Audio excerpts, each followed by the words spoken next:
Now then, in a late change to our lineup, we put you into the driver's seat at the Macau Grand Prix.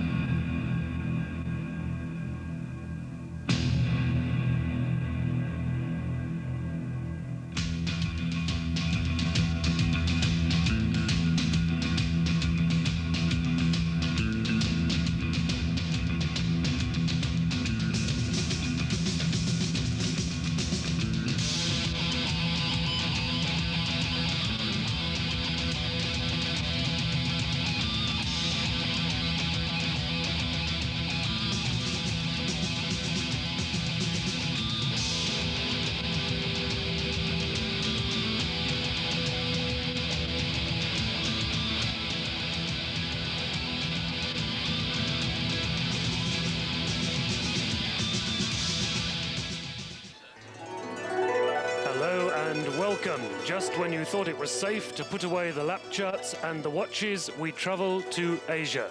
Rydell is with you for the 39th Grand Prix of Macau, just an hour's hydrofoil journey away from the city of Hong Kong across the South China Sea. It's a Portuguese colony, Macau, and has been so since the 16th century. But 98% of the population of Macau are Chinese, and it's going to be handed back, like Hong Kong, to the Chinese at the end of the century. This time of year in Macau is a wonderful place to be, not only for the racing, but also for the nightlife, which, shall we say, has something for everybody.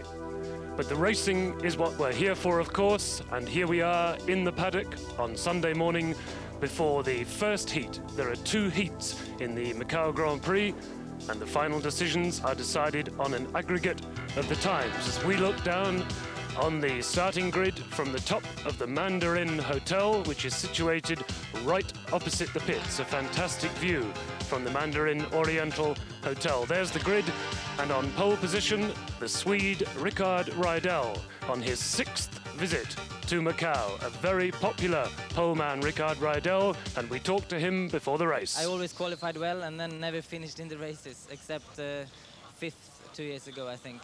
So I hope I can have better luck this race. It's a lot different than anything I'm used to, and when I first did the first laps yesterday, it just blew me out for a while. I thought, well, this is big time. So yeah, I love it now. Now I'm starting to get used to it. I'm having a really good time. Yeah, the circuit got a bit worse than last year, and I think they also resurfaced a few bits. And honestly, I think it was better last year. But Macau is always like this, and the guy who makes the better setup and who knows better how to put the car right for these bumps is the guy who's going to be the quickest. Now in Macau, I am against the toughest competition around the world, the best from each national Formula 3 championship, and also from other very good Formula 3000 drivers stepping down just for this race. So, you know, even though I'm British Formula 3 champion, it's not just like that I'll do very well here. I'm going to have to fight hard and everything, and I'll be very glad if I can have a good finish here. Well, there they are, the bamboo grandstands down by the Lisboa Hotel. About 35,000 people here to watch the 39th Macau Grand Prix. The lights are red. Rydell on pole. Colchargo is creeping. The Italian Roberto Colchargo was definitely creeping at the start. And it's Colchargo who leads away from Rydell. Pedro, Lamy, Christensen, Villeneuve. As the field streams down now, the long straight towards the Lisboa Hotel. Right-hander, an extremely sharp right-hander at the end of this straight. Fingers crossed, breathe in that we don't have the usual accident at the start of the Macau Grand Prix. Whoops, we've had it. Angelelli tapped Christensen. That's definitely what happened there. Lap 1, we have the usual Macau traffic jam and chaos down at the Lisboa Hotel at the end of the straight. And look at this, it's got to be a red flag. David Coulthard managed to get it all stopped behind Philippe Adams there and gets away nearly bug last. Christensen climbing out of his car. He was definitely tapped by Angelelli. And look at this, there's Jörg Müller there. And Jordi Gené and Philippe Adams is the only one who's out of the car. And Philippe, well, he looks across to the crowd and says, what can I do? What can we do? This is bound to be the race stopped, I'm afraid. Now, we may see this again in slow motion, but there's Angelelli, Max Angelelli climbing out. He tapped Christensen. There's the red flag. We'll have to have a restart. The circuit is completely blocked. The only people who got away were Coulthard. Now let's have a look at it again. There's Christensen in the red car in the middle of the picture, and he gets tapped. His right rear is tapped by Angelelli. It puts Christensen into a spin. Coulthard and Rydell are away. Villeneuve comes round the outside and somehow gets away with it, but whoa, only just. Angelelli is T-boned by Gilles de Ferran as we see it now from the cockpit of David Coulthard's car. We ride down to the Lisboa with David Coulthard. He has time to get the brakes on. He anchors up as hard as he can, tries to flick it left, but has to select reverse and get away nearly last. That's Philippe Adams' car right in front of him there. So the usual pile-up on the first lap here at Macau. We'll be back in just a moment.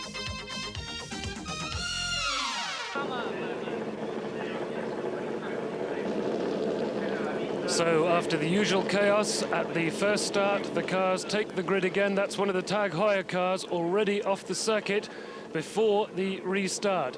And Marco Werner is missing from the grid. In 7th position, we can see Marco Werner is missing.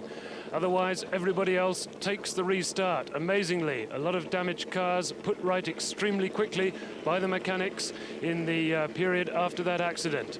So we wait now for the red light at the restart. Rickard Rydell on pole and Roberto Coulthard next to him. Behind them, Pedro Lamy and Tom Christensen. Everything clear now at the back of the grid. We wait for the green flag to be shown at the back of the grid. There it goes. Everything ready. Red light any moment now. And it's Rydell on pole position in the Tom's Toyota. Coulthard is creeping again. I don't believe this. He's bound to be penalized for that. He jumped the first start, and the Italian Coulthard jumps the second start again. Now let's keep our fingers crossed and our toes crossed too, that this time the field gets through the right-hander at Lisboa safely. And it looks like Coulthard. It is. It's Coulthard who leads down into Lisboa from Rydell, Christensen, Pedro Lamy, Jacques Villeneuve, Max Angelelli. That's the top 5 as they go up towards the right-hander at San Francisco and then up the long, bumpy hill that curves and twists tortuously right up to the top of Macau town and then heads downhill towards the water. We ride with David Coulthard, the winner last year, of course. David Coulthard, who has a Benetton test drive any moment now. And somebody out of the race already. Macau really is an unforgiving circuit. It's very like Monte Carlo. There's nowhere to go, there's no runoff, and a mistake means you're in the barrier. But it's Coulthard who leads on the road anyway. Don't forget, he jumped the start.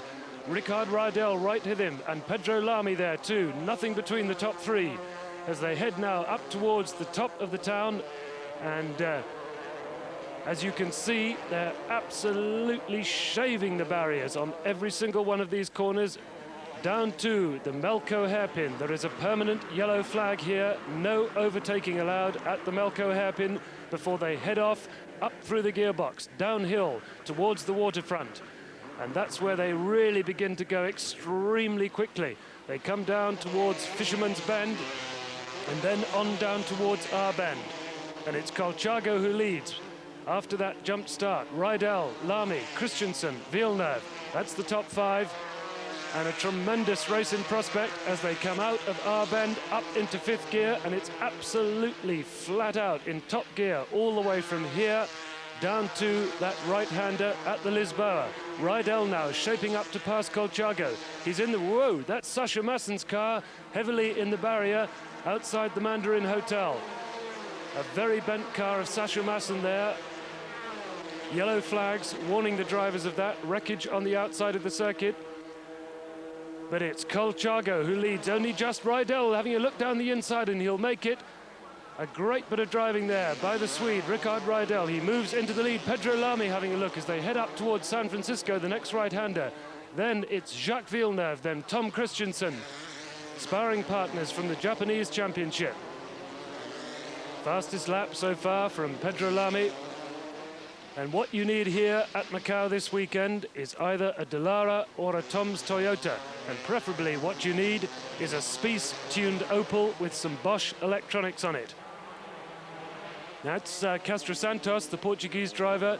Now that's tremendously disappointing. He parks alongside the car of Marco Werner. Marco Werner, remember, didn't even take the start, and now Castro Santos is out as well. Max Angelelli, the Italian champion, in 5th position, just ahead of our own British champion, Gilles de Ferran, in the Reynard. Rydell now pulling out something of a lead from Colchago, and Pedro Lamy in 3rd position. Watch out for Pedro Lamy, the German Formula 3 champion, an extremely quick and talented driver this, and of course a very popular man here in the Portuguese colony of Macau. Now we fully expect Roberto Colchago to be penalised at least 1 minute for that jump start, so in effect it's Rydell from Lamy, Villeneuve, Christensen, Angelelli and de Ferran. But talking about what sort of car you need here this weekend, well, so far all the form has been shown by the Toms Toyotas and the Dellaras with the Spice Opel engines. And it seems that the Bosch electronics fitted to those Spice Opels are giving them a tremendous amount of power, and of course we all know the Dallara chassis is very, very slippery in a straight line. Talking to Dick Bennetts about the circuit before the race, he said, well, it is a sort of a mixture between Monte Carlo and Thruxton. You have this straight, long, flat-out section along the waterfront here, and then all those tortuous curves through the town itself. So very, very difficult to set a car up for Macau. It's a compromise, and Lamy now having a look alongside Colchago. He'll make it through. Now we have a real race on our hands, because the jump starter, Colchago, is back where he should be, and now we'll have a straight fight between the leader, Rickard Rydell in the Toms Toyota, and Pedro Lamy in the Reynard Spice Opel. Lap 7, and another fastest lap from Pedro Lamy. He's really got the bit between his teeth. He was very much the favourite to win this one. Although, of course, Rickard Rydell has tremendous experience here at Macau. It's the 6th time that the Swede has been here, and he's very, very hungry for a win. Easy to recognise Pedro Lamy, bright pink helmet. Tremendous season in German Formula 3. He won the championship easily from Marco Werner, although they had some tremendous tussles during the season. Marco Werner out of this race already. Colchago dropping back a bit, and Pedro Lamy gaining now, if anything, on Rydell. Pedro Lamy definitely gaining fractions on the leader, Rickard Rydell. And you can see for yourselves just how inch perfect these guys have got to be. One tiny mistake, and you're either in a brick wall, a stone wall, or a metal barrier. Melco hairpin, lap 7, Melco hairpin down the hill. And this is a real roller coaster ride down the hill from Melco hairpin towards the waterfront, the South China Sea on their left, Fisherman's Bend, the right-hander, and then on down to R Bend, and from there it's absolutely flat all the way to the fearsome right-hander at Lisboa, where in the past we've seen so many pile-ups. Using all the road out of R Bend, Pedro Lamy. Gaining now on Rickard Rydell. Don't forget, this is the first heat of a 2-heat race, and the final positions are decided on aggregate. And so far the race very much true to form. A Toms Toyota leads, and a Spice Opel engined Reynard is in 2nd position.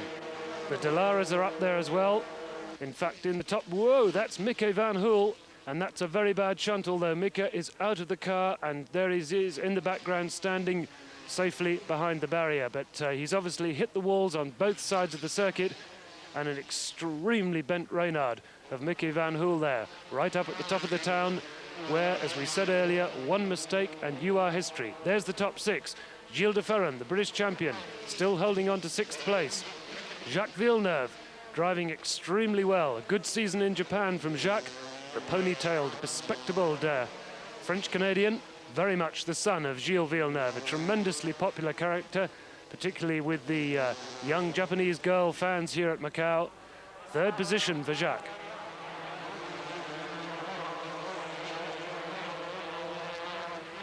So well over half distance now, and Pedro Lamy still gaining, only fractions, but he is perceptibly gaining on the leader, Rickard Rydell.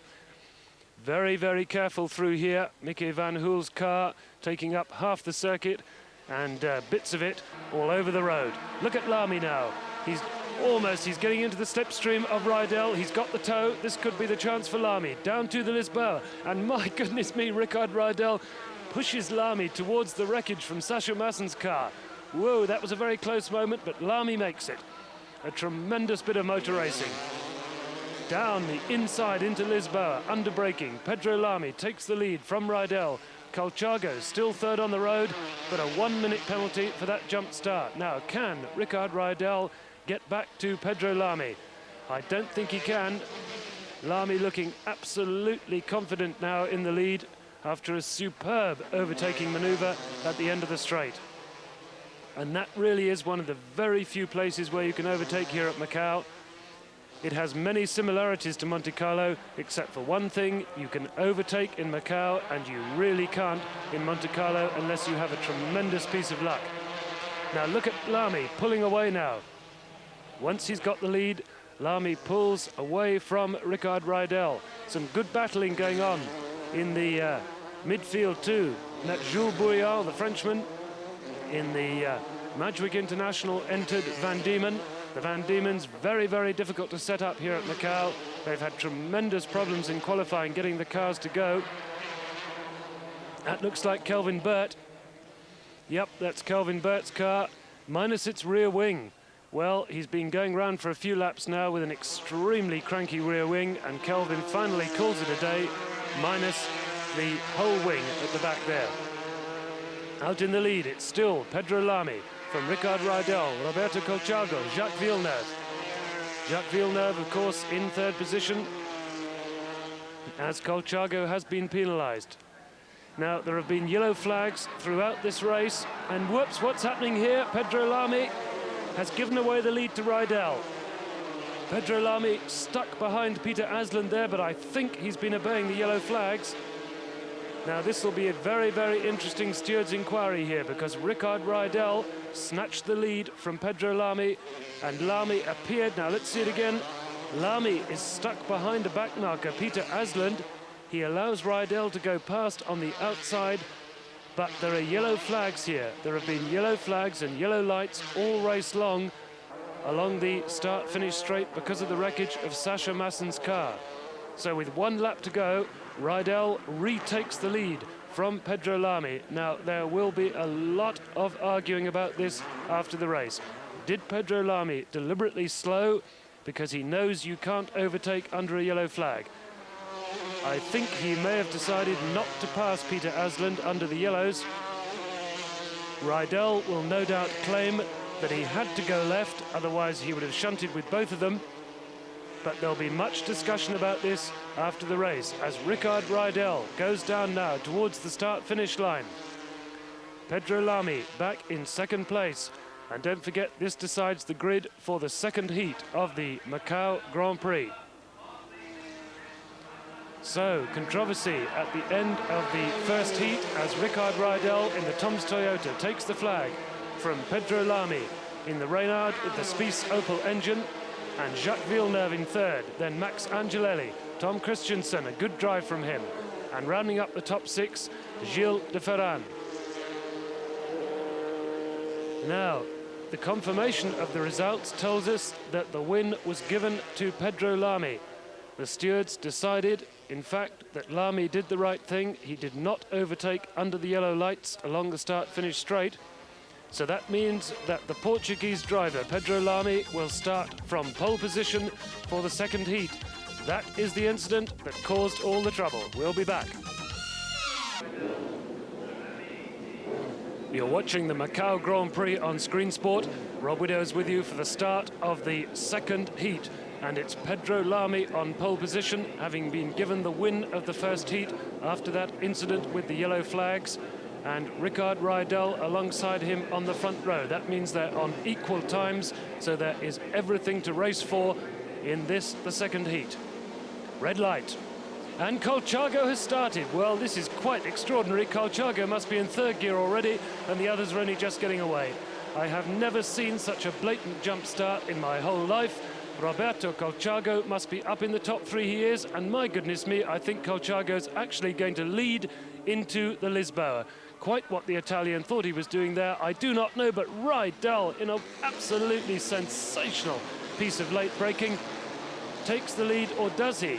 It's either Lamy or Rydell. Out of San Francisco and up the hill, it's Rydell from Lamy, Colchargo, Christensen, Villeneuve.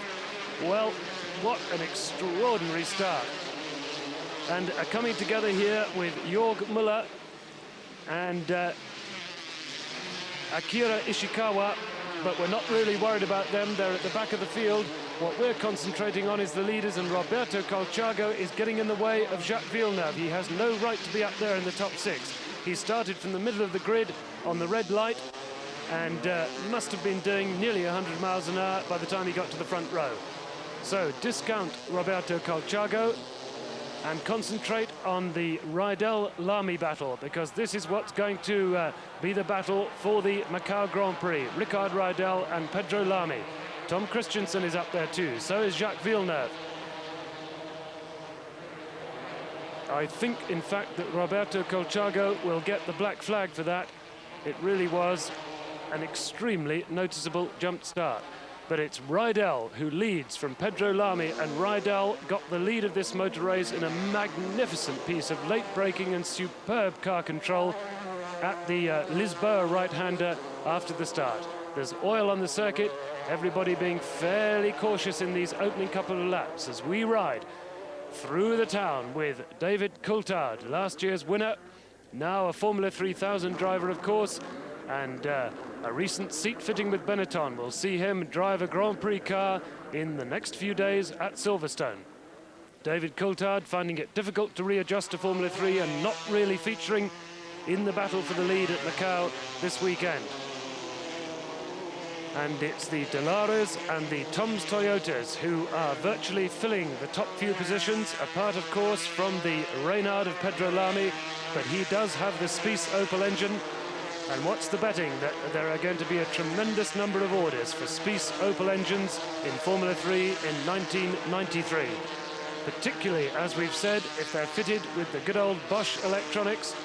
This is where they need the power. This is the section where power is absolutely vital. If you don't have a good engine here, you are nowhere.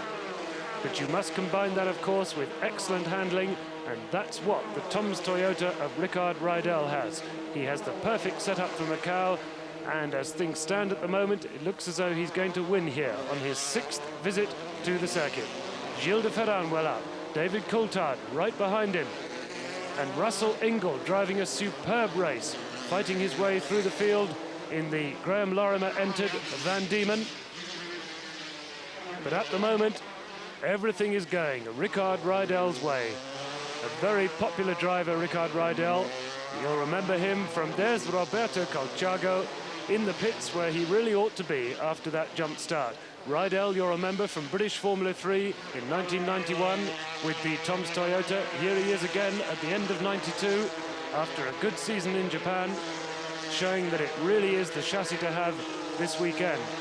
Although Pedro Lamy is doing his best to get back on terms after a slightly hesitant start.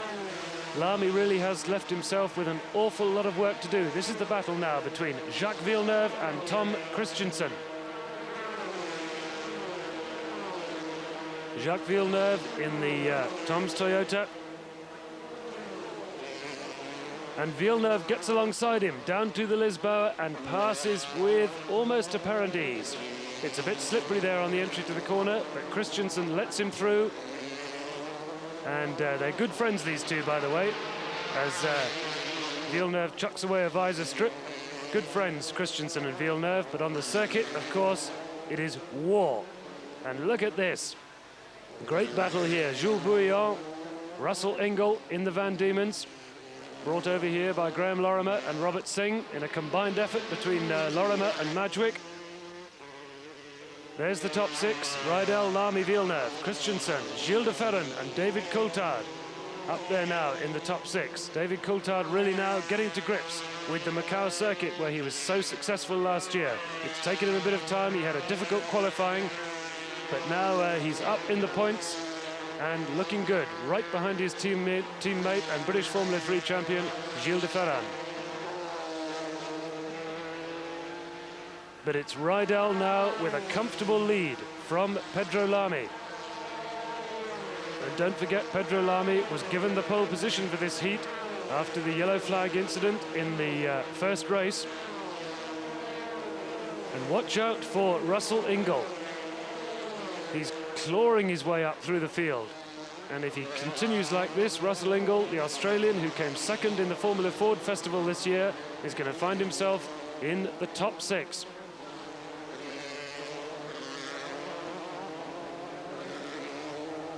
And as you can see, there's oil on the circuit, plenty of cement dust down on it, but still everyone having to be extremely careful. It's a narrow circuit, it's very bumpy, and there's Rydell, the end of a disappointing weekend for the Formula 3000 driver, the Spaniard Rydell, parked up on Maternity Hill there. Moorish Hill, my mistake, Moorish Hill. Whoops, and that was Russell Ingall trying to avoid David Coulthard. I think David Coulthard strayed off the racing line there and caught Russell Ingall out. Yep, Russell Ingall clouts the barrier on the outside of the circuit as David Coulthard cruises round with his arm in the air. Well, I think that took Ingall by surprise.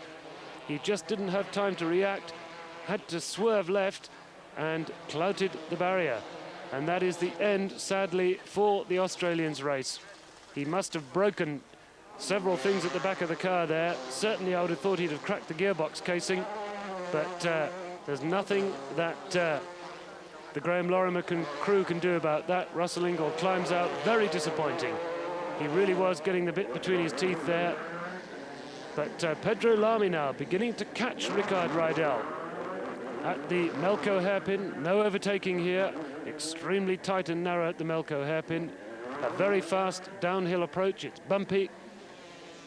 And you have to go around here in line astern. However much you may want to try and snick through on the inside, there just is not room for it.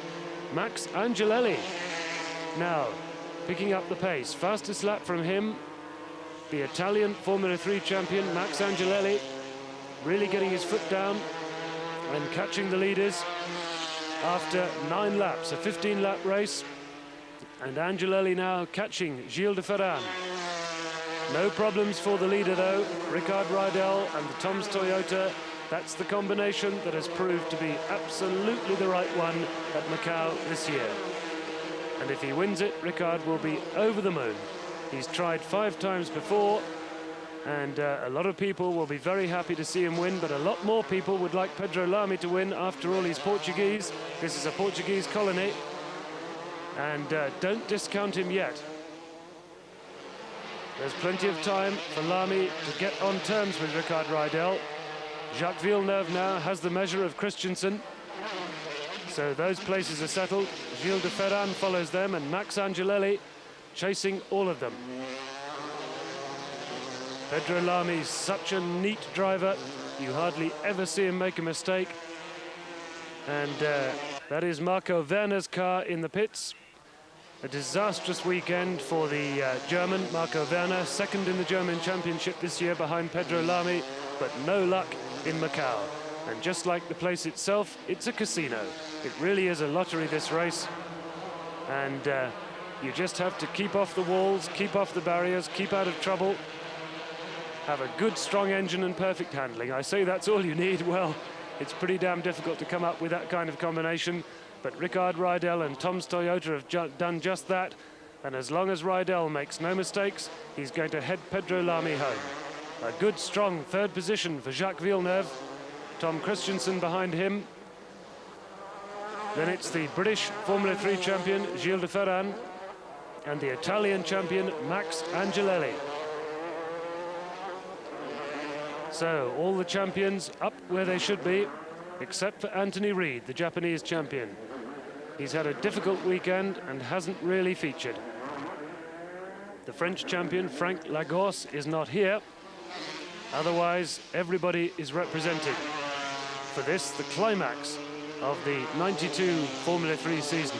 Pedro Lamy now, if anything, a little bit closer as they come down to our bend, a little bit closer to Rickard Rydell, using all the circuit on the exit of our bend. as he desperately needs to get much closer to Rydell so he can pick up the toe down this long, flat in fifth gear section, past the pits, past the Oriental Hotel, through the absolutely blindingly quick right-hander here. The quick boys do not lift a fraction, using all the road, kissing the barrier on the outside of the circuit, and getting on the brakes at about 150 meters before the Lisboa right-hander here. Rydell, Lamy, short squirt towards San Francisco, and then up the hill towards Hospital Bridge and Maternity Bend. Then the circuit continues to climb and twist and curve all the way up to Moorish Hill. And we've seen a few people off at Moorish Hill over the weekend. And from there, it starts to dip down again towards the Melco hairpin. And Macau really is a place where you cannot afford to lose your concentration even for a fraction of a second. It's extremely bumpy. Some of the drivers reckon it's a little bumpier than it was even last year, although there has been some resurfacing. And you tend to get a lot of wheel spin up towards Moorish Hill now. Comes Rickard Rydell, followed more closely now by Pedro Lamy.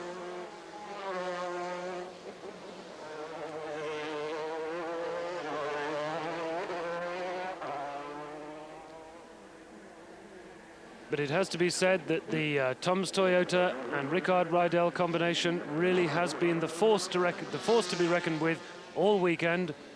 We expected the Dallara Spice Opals to be there. They're so quick in a straight line.